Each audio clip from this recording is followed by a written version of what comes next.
ఆదివారం పాట్నాలోని పాట్లీపుత్ర ఇండోర్ స్టేడియంలో జరిగిన ప్రో కబడ్డీ లీగ్ సీజన్ 10లో భాగంగా Bengaluru bulls versus Jaipur pink Panthers మధ్య జరిగింది. మొదటగా జైపూర్ పింక్ ప్యాంథర్స్ టాస్ గెలిచి బెంగళూరును రైడ్కు ఆహ్వానించింది.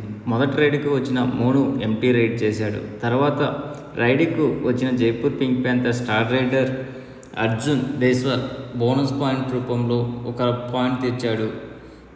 అప్పుడు మొదటి 3 పాయింట్లు వచ్చేంత వరకు బెంగళూరు తన ఖాతా తెరవలేదు.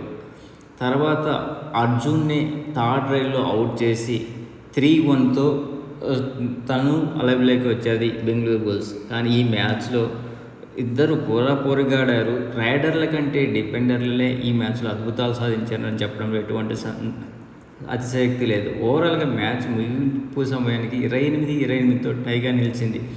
బెంగళూరు బుల్స్కి చెందిన రన్ సింగ్, మోను 5 టాకిల్ పాయింట్లతో స్టార్ ప్లేయర్లుగా నిలిచారు. అలాగే జైపూర్ పింక్ ప్యాంథర్స్ కూడా చాలా అద్భుతంగా ఆడింది. వారు తమ ఇప్పటి వరకు 12 మ్యాచ్ల్లో ఓడిపోకుండా ఉండడం ఒక చరిత్రగా రికార్డ్ సృష్టించింది.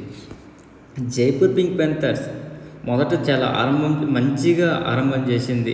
ఆపోజిట్ అయినటువంటి బెంగళూరు నుంచి మ్యాట్పై ముగ్గురు ఉండేలాగా అంత మంచి రైడ్ చేసి ఏ ఇతర జట్టు అయినా ఈ టైంలో ఉంటే ఖచ్చితంగా ఒత్తిడికి లోనేది. కానీ బెంగళూరు బుల్స్ సజీవంగా అవకాశాలను వచ్చిన అన్ని డిపెండ్ చేసి మాస్టర్ క్లాస్తో విరుచుకోబడింది. వారు అద్భుతంగా 4 సూపర్ ట్యాకిల్స్ అందించారు.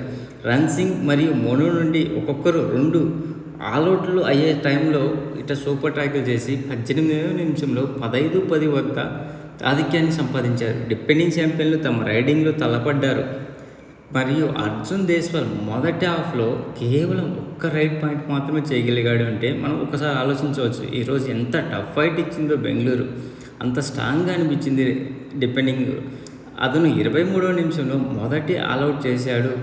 మల్టీ రైడ్ పాయింట్తో చేసి రెండో ఆరంభంలో చాలా జైపూర్ చేసిన మిస్టేక్స్లన్నీ సవరించుకొని స్కోర్ 18-18 అయ్యేటట్టు చేశాడు. మోను మరియు రన్ సింగ్ రెండో హాఫ్లో తమ I5ను సాధించారు మరియు బెంగళూరు బుల్స్ ఆధిక్యాన్ని పెంచారు. 22-18 వద్ద స్వల్ప ఆధిక్యం వచ్చింది. ఏదేమైనప్పటికీ జైపూర్ జట్టు వాళ్ళు చేసిన మిస్టేక్ను సవరించుకొని మొదటి అర్ధభాగంలో చేసిన విధంగా కాకుండా ఈసారి డిపెండెన్స్ మీద ఎక్కువ ఆధారపడ్డారు. అవసరమైన 2 సూపర్ ట్యాకిల్స్ చేశారు. బెంగళూరు బుల్స్ స్వల్ప తేడాతో 23-23కు చేరింది. అప్పటికి 7 నిమిషాల ఆటలో మిగిలి ఉంది. అప్పుడు జైపూర్ పింక్ ప్యాంథర్స్ 2 పాయింట్ల ఆధిక్యంలోకి దూసుకెళ్ళింది. మరియు భవన్ రాజ్పూత్ యొక్క అద్భుతమైన మల్టీ రైడ్ పాయింట్ను వాళ్ళని 28-26లోకి ముందు ఉంచడంలో చాలా ఉపయోగపడింది. అప్పుడు కేవలం 1 నిమిషం మాత్రం మిగిలి ఉందన్న ఆట ఇరువురికి అనుకూలంగా మారిన టైంలో బెంగళూరు బుల్స్ ముగ్గురు మాత్రమే మ్యాట్ మీద ఉన్నారు. ఏదేమటికి బెంచ్ నుండి బయటకు వచ్చిన భరత్ ఒక టచ్ పాయింట్ తీసుకొని ఆపై తన జట్టు పాయింట్లు విజృంభించేలా చేశాడు. అతని జట్టుకు అమూల్యమైన పాయింట్ అందించడంలో అర్జున్ దేశ్వాల్పై చక్కటి టాకిల్ చేసి మ్యాచ్ను టై చేశారు. ఈరోజు టాప్ పర్ఫార్మెన్స్గా జైపూర్ పింక్ ప్యాంథర్స్ నుంచి ఉత్తమ రైడర్గా అర్జున్ దేశ్వాల్ 6 రైడ్ పాయింట్లు సాధించాడు. డిఫెండర్గా అంకుష్ 6 టాకిల్ పాయింట్ చేశాడు. అలాగే బెంగళూరు బుల్స్ నుంచి అక్షిత్ 5 రైడ్ పాయింట్ చేస్తే మోను 5 టాకిల్ పాయింట్ చేశాడు. ఇదే కాకుండా ఇండివిజువల్ పర్ఫార్మెన్స్ ఒకసారి చూద్దాం. మొదటగా జైపూర్ పింక్ ప్యాంథర్స్ నుంచి అర్జున్ దేశ్వాల్ 6 రైడ్ పాయింట్స్ చేశాడు. అందులో 5 టచ్ పాయింట్లు, 1 బోనస్ పాయింట్ ఉంది. టోటల్ ఈ మ్యాచ్లో అర్జున్ 16 రైడ్లు చేస్తే అందులో 5 మాత్రమే సక్సెస్ అయ్యాయి. మిగతా 5 ఫెయిల్యూర్, 6 ఎంటీ రైడ్లు చేశాడు. అలాగే సునీల్ కుమార్ కెప్టెన్ అయినటువంటి సునీల్ కుమార్ 3 టాకిల్ పాయింట్ చేశాడు. రెజా మీర్బగేరి 3 టాకిల్ పాయింట్ చేశాడు. అలాగే అజిత్ 4 టచ్ పాయింట్లు సాధించాడు. భవానీ రాజ్పూత్ 3 టచ్ పాయింట్లు సాధించాడు. అంకుష్ 6 టాకిల్ పాయింట్ సాధించి I5 నమోదు చేశాడు. ఈ 6 టాకిల్ పాయింట్స్లో 2 సూపర్ టాకిల్స్ ఉన్నవి. ఈ మ్యాచ్లో అంకుష్ టోటల్ 4 అటెంప్ట్ చేస్తే 4 సక్సెస్ అయ్యేవి కాక దీంట్లో 2 సూపర్ టాకిల్స్ ఉన్నవి. ఓవరాల్గా చూస్తే స్ట్రైక్ రేట్ 150 ఉండడం విశేషం. అలాగే బెంగళూరు నుంచి అక్షిత్ 5 పాయింట్లు రైట్ పాయింట్ సాధించాడు. అందులో 4 టచ్ రూపంలో, ఒక బోనస్ రూపంలో వచ్చింది.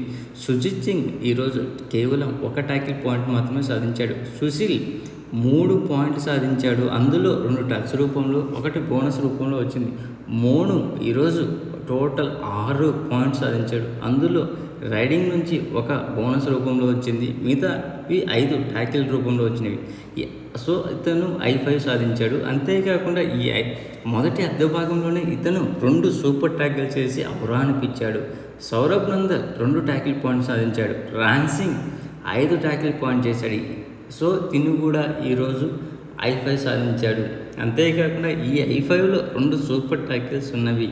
భరత్ ఈరోజు స్టార్ రైడ్ అయినటువంటి భరత్ మొదటి 7 మందిలో లేక ఉండడం నిజంగా ఆశ్చర్యం గురించేసింది నాకు. ఇతను సబ్స్టిట్యూట్ కిందగా వచ్చి టోటల్ 3 పాయింట్లు సాధించాడు. అది 1 టచ్, 1 బోనస్, 1 ట్యాకిల్ రూపంలో వచ్చింది. ఈ మ్యాచ్ అయిపోయిన తర్వాత ఏ టీము ఏ ప్లేస్లో ఉందో ఒకసారి చూద్దాం.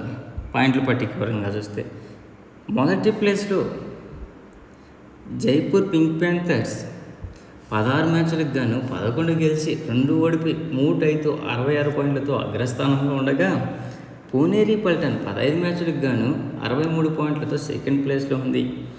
దబాంగ్ ఢిల్లీ 16 మ్యాచ్లకు గాను 59 పాయింట్లతో థర్డ్ ప్లేస్లో ఉంది. ఫోర్త్ ప్లేస్లో గుజరాత్ గెయిన్స్ 15 మ్యాచ్లకు గాను 49 పాయింట్లతో ఫోర్త్ ప్లేస్లో ఉంది.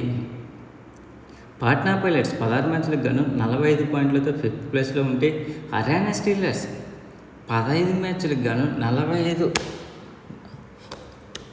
పాయింట్లతో సిక్స్త్ ప్లేస్లో ఉంది. యూ ముంబా 16 మ్యాచ్లకు 40 పాయింట్లతో సెవెంత్ ప్లేస్లో ఉంది. బెంగళూరు బుల్స్ 16 మ్యాచ్లకు గాను 6 గెలిచి 9 ఓడిపి 1 టైతో 40 పాయింట్లతో ఏకంగా 9th నుంచి 8th ఎగబాకింది. అలాగే తమిళ్ తలయాస్ 15 మ్యాచ్లకు గాను 6 గెలిచి 9 ఓడిపోయి 35 పాయింట్లతో 9th ప్లేస్లో ఉంది.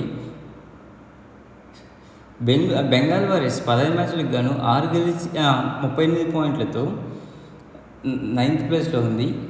అలాగే తమిళ్ తలయాస్ 15 మ్యాచ్లకు గాను 6 గెలిచి 9 ఓడిపోయి 35 పాయింట్లతో 10th ప్లేస్లో ఉంటే, యూపీఏత 16 మ్యాచ్లకు గాను 23 పాయింట్లతో 11th ప్లేస్లో ఉంది. చిట్ట చివరిగా తెలుగు టైటాన్స్ 16 మ్యాచ్లకు గాను 16 పాయింట్లతో లాస్ట్ ప్లేస్లో ఉంది. ప్లీజ్ ఫ్రెండ్స్ ఇది ఈరోజు జరిగినటువంటి మ్యాచ్లో. ప్లీజ్ ఫ్రెండ్స్ లైక్ చేయండి, కొత్తగా వచ్చిన వాళ్ళు సబ్స్క్రైబ్ చేయండి. ఈ వీడియో మీకు నచ్చితే షేర్ చేస్తారని ఆశిస్తున్నాను. Signing off your Mahendra. Thank you. Good night.